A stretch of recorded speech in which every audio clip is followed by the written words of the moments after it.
ये कहानी एक ऐसी सर्दी की रात की है जब एक ट्रक ड्राइवर ने घने जंगल और सुनसान रास्तों पर सफ़र करते हुए वो मंजर देखा जो आम इंसानी अक्ल से बाहर था।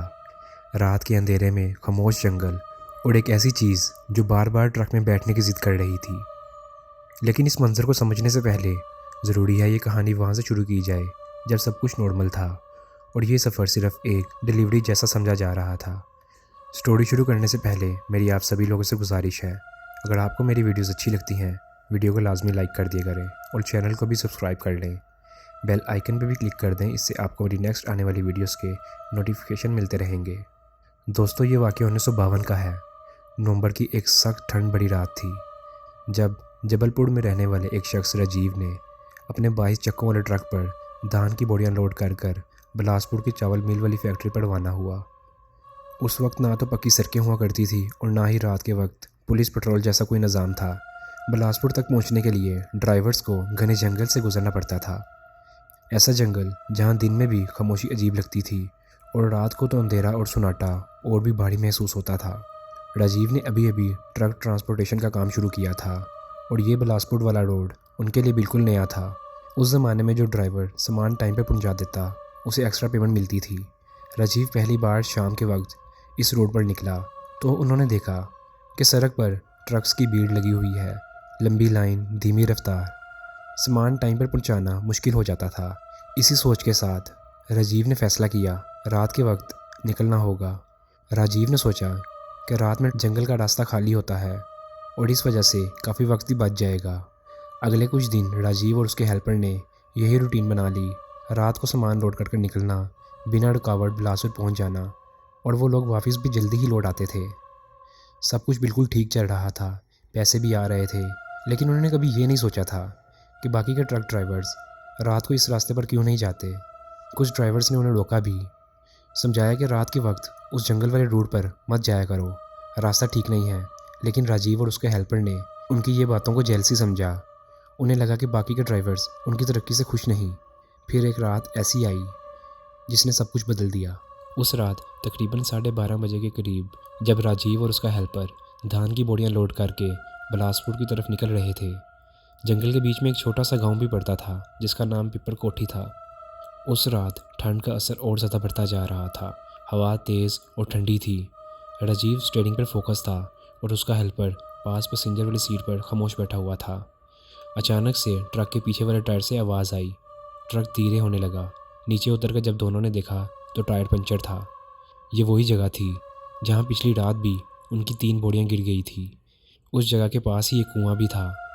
बहरहाल दोनों ने टायर बदलना शुरू किया। उसी दौरान उन्हें रात के उस सुनाटे में दूर से कहीं बैलगाड़ी और बारात की आवाज़ सुनाई देने लगी। ढोल, शहनाई और शोर। उन लोगों को पहले ये लगा कि शायद किसी करीबी गांव में शादी हो रही है, मगर अजीब बात ये थी वो आवाज़ आहिस्ता आहिस्ता करीब होती जा रही थी। लेकिन कोई रोशनी नहीं थी और ना ही कोई शख्स नज़र आ रहा था। फिर कुछ ही लम्हों में वो आवाज़ उनके बिल्कुल पास से गुजरी और फिर दूर होती चली गई। वो दोनों उस टाइम घबरा गए क्योंकि रात के जंगल में उन्हें बहुत डर लग रहा था। लेकिन उन्होंने अपना काम मुकम्मल किया, टायर बदला और आगे बढ़ने लगे। थोड़ी दूर जाकर दूसरा टायर भी पंक्चर हो गया। अब सिर्फ एक स्पेयर था। थकावट, ठंड और पानी की कमी महसूस होने लगी। राजीव ने फैसला किया कि वो पास की एक झोंपड़ी से पानी पकड़ लाता है। झोंपड़ी के अंदर एक हल्की सी लालटेन जल रही थी। टॉर्च जलाते हुए जब राजीव करीब पहुंचा तो टॉर्च की रोशनी धीरे धीरे कम होती गई और लालटेन की रोशनी अंदर से भी कम हो गई। राजीव ने आवाज़ दी, कोई है? पानी चाहिए। अंदर से एक बहुत खौफनाक बुजुर्ग की आवाज़ आई, चले जाओ यहाँ से। इस वक्त तुम यहाँ क्या करने आए हो? उसी लम्हे अंधेरा छा गया। लालटेन और टॉर्च दोनों बंद हो गई। फिर किसी का सांस लेने की आवाज़ और कदमों की आवाज़ राजीव को अपने पास से सुनाई देने लगी। राजीव भागते हुए वापस ट्रक की तरफ जाने लगा।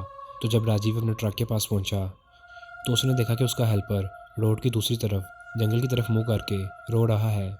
उसका हाथ जख्मी हो चुका था, उंगलियां कटी हुई लग रही थी और देखते ही देखते वो हेल्पर भागकर जंगल के अंदर चला गया। फिर अचानक से राजीव को उसकी आवाज़ सुनाई दी। आवाज़ ऐसी थी जैसे उसने कहा हो, राजीव भाई मुझे बचाओ। ये मंजर खौफनाक था। जब राजीव अपने हेल्पर के पीछे जा रहा था तो उसी वक्त उसको ट्रक के नीचे से किसी के सिरकने की आवाज़ आई। राजीव ने जब देखा तो वही हेल्पर ट्रक के नीचे पड़ा हुआ था, होश में नहीं था। ये देखकर राजीव डर गया क्योंकि उसने अभी अभी हेल्पर को जंगल की तरफ भागते हुए साफ देखा था। राजीव ने हेल्पर को हिलाया और जब वो उठा तो उसकी आवाज़ बदल चुकी थी। वो किसी और ही लहजे में बात कर रहा था और कह रहा था, बेटी बेटी को ले आओ, और कभी अजीब बातें करने लग जाता। राजीव ने फ़ौरन हेल्पर को पकड़ के हिलाया और कहा कि तुझे क्या हो गया है यार, होश में आ। इस पर वो हेल्पर थोड़ा नॉर्मल हुआ, उसकी आंखें बंद हो गईं और वो कुछ ही देर बाद चुप हो गया। राजीव ने मौका गनीमत जाना और हेल्पर को ट्रक के अंदर पैसेंजर सीट में बिठाया। राजीव ने ट्रक स्टार्ट किया और धीरे धीरे आगे चलना शुरू कर दिया क्योंकि एक टायर अभी भी पंक्चर था और ज़्यादा तेज़ चलाना मुमकिन नहीं था। अभी उन्होंने कुछ ही फासला तय किया था तो देखा कि रोड के एक मोड़ पर राजीव की नज़र दूर एक अजीब मंजर पर पड़ी। रोड की एक साइड पर एक लंबा सा बांस ज़मीन में लगा हुआ था और उस बांस के बिल्कुल ऊपर एक लड़की बैठी हुई थी। उसकी बॉडी बिल्कुल पतली थी, बाल खुले हुए थे और वो लड़की बिल्कुल बेहरकत बैठी हुई थी। राजीव का दिल ज़ोर से धड़का। उसकी हिम्मत नहीं हो रही थी कि वो उस ट्रक को उस बांस के बिल्कुल करीब ले जाए। उसने ब्रेक थोड़ी सी दबाई और स्पीड और कम कर दी। उसी वक्त हेल्पर ने अचानक आंखें खोल दी। जैसे ही हेल्पर की नज़र उस लड़की पर पड़ी, उसका रवैया बिल्कुल बदल गया। उसकी आंखें गुस्से से लाल हो गई थी और वो ज़ोर ज़ोर से राजीव पर चिल्लाने लगा और कहने लगा, उसको बिठा लो, उसको ट्रक में बिठा लो। राजीव को पूरा यकीन हो चुका था कि ये कोई आम लड़की नहीं है क्योंकि रात के इस वक्त जंगल के बीच इस सुनसान रोड पर कोई इंसान यूं बांस के ऊपर बैठ नहीं सकता। राजीव की नज़र जब अपने हेल्पर से हटी और दोबारा उस लड़की पर गई, देखा कि वो लड़की धीरे धीरे बांस से नीचे उतर रही है और अब रोड के बिल्कुल बीच में ट्रक के सामने खड़ी हो चुकी है। हेल्पर अब भी लगातार चीख रहा था, उसको बिठा लो, अभी बिठा लो। उसकी आवाज़ में गुस्सा भी था और अजीब सी जिद भी। राजीव ने अक्लमंदी से काम लेते हुए हेल्पर को कहा कि ठीक है, तुम उसको बुलाओ, कहो कि साइड पर आकर अंदर बैठ जाए। हेल्पर ने जल्दी ही अपनी गर्दन बाहर निकाल कर उस लड़की को बुलाया। जैसे ही वो लड़की रोड के बीच से हटकर ट्रक के दरवाजे पर गई, राजीव ने एकदम से एक्सीलेटर दबा दिया। एक पंक्चर टायर के बावजूद भी ट्रक तेज़ रफ्तार से आगे निकल गया और वो लड़की पीछे रह गई। ये देखकर हेल्पर बहुत गुस्से में आ गया। वो राजीव पर ज़ोर ज़ोर से चिल्लाने लगा, उस पर हमला करने की कोशिश करने लगा। इसी लम्हे राजीव ने अपना चाकू निकाला और हाथ से स्टेयरिंग संभालते हुए दूसरे हाथ से चाकू हेल्पर के सामने रख दिया। जैसे ही चाकू सामने आया, हेल्पर एकदम खामोश हो गया। वो बिल्कुल सीधा बैठ गया, उसकी आंखें बंद हो गई और उसके जिस्म में से जैसे सारी ताकत निकल गई हो। राजीव कहता है उसे उस वक्त याद आया, बुज़ुर्ग लोग कहते हैं कि ये चीज़ें लोहे और धारदार चीज़ों से दूर रहती हैं। बहरहाल थोड़ा सा सफ़र तय करने के बाद वो लोग एक ढाबे में पहुँचे। ढाबे में जब पहुँचे तो राजीव ने हेल्पर को बाहर निकाला और उससे पूछा कि तुम्हें क्या हो गया था, तुम उस लड़की का साथ क्यों दे रहे थे, वो लड़की कौन थी।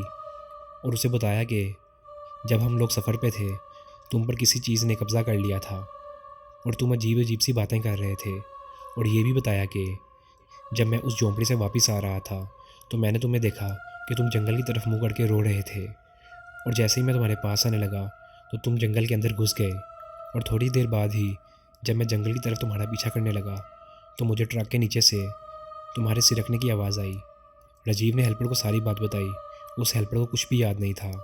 बहरहाल उस रात के बाद राजीव ने कभी हिम्मत नहीं की कि उस रूट पर अकेला रात के टाइम सफ़र करे। वो मानता है कि अगर उस रात उसने ज़रा सी देर कर दी होती तो शायद आज वो ये कहानी सुनाने के लिए ज़िंदा ना होता। इस स्टोरी में सिर्फ इतना ही। अगर आपको ये वीडियो अच्छी लगी है, इस वीडियो को लाइक करें, शेयर करें और हमारे यूट्यूब चैनल को जाकर सब्सक्राइब करें। बेल आइकन पे भी क्लिक करें, इससे आपको मेरी नेक्स्ट आने वाली वीडियोस के नोटिफिकेशन मिलते रहेंगे। मैं मिलता हूँ आपको एक नेक्स्ट वीडियो में, तब तक के लिए अपना ख्याल रखें। अल्लाह हाफिज़।